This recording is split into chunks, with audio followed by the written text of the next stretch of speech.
Merci. D'ailleurs, c'est une lecture de texte aussi. Je suis un petit peu à cheval entre les deux séances. C'est pour ça qu'on a fait d'ailleurs ce changement. Et je veux parler des parallèles entre Senghor et Chopin. En disant d'abord que rien ne prédestinait les deux hommes à se rencontrer. L'un né en 1906 sur les rives du Cygne, l'autre 17 ans plus tard à des milliers de kilomètres de là, au pied de l'Issard. L'un, fils d'un très riche notable qui fut ami du roi et père d'une quarantaine d'enfants, l'autre fils d'un barbier à la santé ruinée, incapable de nourrir ses 3 enfants.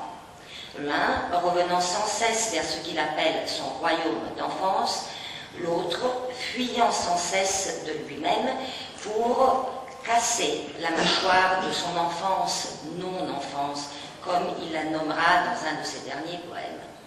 L'un élevé dans la tradition africaine, l'autre bercé par le folklore macédonien. Et pourtant, le destin, ou plutôt la poésie, les a conduits l'un vers l'autre. Que le monde est grand, s'exclamera Atochopov au Sénégal. L'un au pied de l'Issar, l'autre au bord de l'océan. 2 mondes, 2 arènes, 2 sanctuaires si différents. Que le monde est petit, dira-t-il aussitôt. Stip et Joal, l'un au pied de l'Issar, l'autre au bord de l'océan, mêmes amours, même houle, même rêve,